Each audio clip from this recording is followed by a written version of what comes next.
Hi అండి. Hello, welcome back to smart Neelma channel. అందరూ ఎలా ఉన్నారండి? బాగున్నారా? ఫస్ట్ ఆఫ్ ఆల్ కొత్తగా నా ఛానల్ ఎవరన్నా చూస్తూ ఉంటే ప్లీజ్ సబ్స్క్రైబ్ చేసుకుని చూడండి. అలాగే ఈ వీడియోకి చిన్న లైక్ ఇచ్చి చూడండి. ఈ వీడియో వచ్చేసి మంచి హెల్దీ రెసిపీ అండి. స్ప్రౌట్స్తో చూపిస్తున్నాను. స్ప్రౌట్స్ దోశ చూపిస్తున్నాను. పిల్లలు సైతం ఇష్టంగా తినేలాగా స్ప్రౌట్స్ ఇంట్లోనే ఈజీగా చేసుకుని దోశ ఎలా ప్రిపేర్ చేయాలో చూపిస్తున్నాను. వెరీ వెరీ హెల్దీ అండి. ఫస్ట్ నుంచి లాస్ట్ వరకు ఖచ్చితంగా చూడండి. ఇక్కడ నేను టీ గ్లాస్ చూపించాను కదా, ఆ టీ గ్లాస్ పెసలు అయితే తీసుకున్నాను. అందులో వాటర్ అనేది వేసేసి మనం మార్నింగ్ కనుక నానబెట్టుకుంటే ఈవినింగ్కి చూసారు కదా ఇలా ఉబ్బి ఉంటాయండి. ఆ ఉబ్బి ఉన్న వాటర్ మొత్తాన్ని వంపేసేసి మనం మూత అనేది పెట్టేసుకుంటే ఎర్లీ మార్నింగ్ కల్లా చిన్న చిన్నగా మొలకలు అయితే స్టార్ట్ అయిపోతాయండి. స్ప్రౌట్స్ చేయడానికి ఎక్కువ కష్టపడిపో అవసరం లేదు. క్లాత్లో వేసి చుట్టి అంతా చేయవసరం లేదండి. నేను చూసారు కదా ఎంత ఈజీగా వచ్చేసినాయో మొలకలు అనేది. ఇది మార్నింగ్ అండి. నేనైతే పిల్లలకి స్నాక్ టైంలో చేశాను. ఇది మార్నింగ్కి అయితే ఇంత చిన్నగా మొలకలు అనేది వచ్చినాయి. ఇవే ఈవినింగ్కి ఎంత పెద్దగా అవుతాయో చూడండి. నేను ఈవినింగ్ క్లిప్ కూడా యాడ్ చేశాను. ఇదైతే నేను రెసిపీ ఈవినింగ్ పిల్లలకి స్నాక్గా చేశానండి. ఇక్కడ చూసారా, ఈ క్లిప్ వచ్చేసి ఈవినింగ్ తీసిన క్లిప్ అండి. అయితే చూసారు కదా, మనం మార్నింగ్ చూపించిన మొలకలకి ఇప్పుడు చూపించే మొలకలకి డిఫరెన్స్ చూసారు కదా. ఈ మొలకలు అనేది ఇలా వచ్చిన తర్వాత మనం టీ గ్లాస్తో తీసుకున్నాం కదండి పెసలు, మనం హాఫ్ గ్లాస్ అయితే బియ్యాన్ని కూడా నానబెట్టి ఉంచుకోవాలి. ఉట్టి పెసలతో కూడా చేసుకోవచ్చండి, కొంచెం మెత్తగా ఉంటాయి, పిల్లలు ఇష్టపడరు అని చెప్పి నేను హాఫ్ గ్లాసు బియ్యం అయితే నానబెట్టి ఉంచుకున్నాను.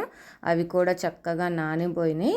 ఇప్పుడు ఈ రెండింటిని కలిపి మిక్సీ వేసేసుకుందాం. క్రిస్పీగా వస్తాయని చెప్పి నేను బియ్యం కూడా యాడ్ చేశాను. ఇక్కడ వచ్చేసి కాంబినేషన్గా టమాటో అండ్ కొబ్బరి కొత్తిమీర కలిపి చట్నీ అయితే ప్రిపేర్ చేస్తున్నానండి. ఇక్కడ 3 టమాటోస్ తీసుకున్నాను, గుప్పెడు కొత్తిమీర అండ్ కొంచెం కొబ్బరి తీసుకున్నాను. ఏం లేదండి, ఈజీని, ఇది అందరికీ తెలిసిందే కదా రెసిపీ. కాకపోతే నేను చేశాను కాబట్టి వీడియో అనేది తీశాను. అండ్ పచ్చిమిర్చి, మన కారానికి సరిపడా పచ్చిమిర్చి అనేది తీసుకుని ఫ్రై అయిపోయిన తర్వాత మనం కట్ చేసి ఉంచుకున్న టమాటోస్ అండ్ చింతపండు అండ్ కొత్తిమీర ఇవన్నిటిని సాల్ట్ వేసేసి మగ్గబెట్టేయడమేనండి. అంతే, మగ్గబెట్టేసేసుకుని మనం ఈ మిక్సీ అనేది పట్టేసుకుందాం. ఈ స్ప్రౌట్స్ అండ్ బియ్యం ఉన్నాయి కదా, మిక్సీ అనేది పట్టేసుకుందాం. ఇక్కడ మొత్తాన్ని ఒకసారి మిక్సీ జార్లో యాడ్ చేసి నేను 1/2 ఇంచ్ అల్లం ముక్క, ఒక పచ్చిమిర్చిలో సగం మాత్రమే వేసానండి. చూసారు కదా, ఎక్కువ స్పైసెస్ అయిపోతుందని మళ్ళీ నేను సగం మాత్రమే వేసాను. అండ్ జీలకర్ర, రుచికి సరిపడా సాల్ట్ను కూడా వేసి మెత్తడిగా గ్రైండ్ చేసుకోవాలండి. జీలకర్ర మీరు ఇలా గ్రైండ్ చేసుకోవడం ఇష్టం లేని వాళ్ళు చక్కగా దోశ వేసినప్పుడు పైన ఇలా వేసుకున్నా కానీ చాలా బాగుంటుంది. ఆనియన్, జీలకర్ర అండ్ క్యారెట్, కొత్తిమీర వేసుకుంటే చాలా చాలా బాగుంటుందండి.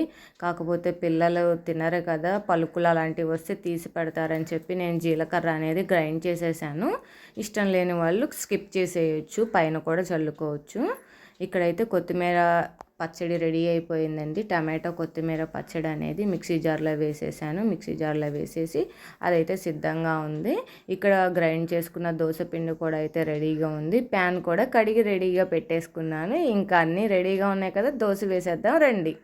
ఇక్కడ చూసారు కదండి, స్ప్రౌట్స్ దోశ ఎంత హెల్దీ అండి, ఎంత ఆరోగ్యంగా ఉంటుందో. ఇది కనుక ఒక్కటి తింటే చాలు, పొట్ట అంతా ఫుల్ అయిపోతుంది. ఫుల్ ప్రోటీన్ ఉంటుందండి, పిల్లలు కూడా ఇష్టపడతారు. చూసాం కదా, మనం బియ్యం వేసాం కదా, క్రిస్పీగా కనిపిస్తుంది కదా.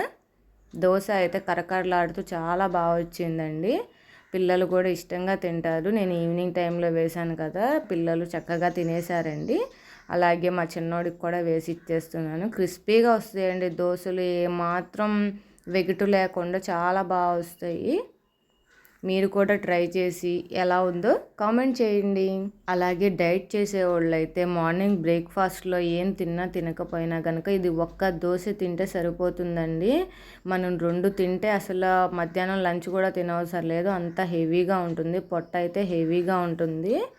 పోషకాలతో నిండిన దోశ అనేది రెడీ అయిపోయిందండి. స్ప్రౌట్స్ దోశ చాలా చాలా హెల్దీ. ఇక్కడ మా పిల్లలు కూడా తింటున్నారు చూడండి. బాగుందా జ్ఞానం? చూడు. Hope you like the video. Please subscribe.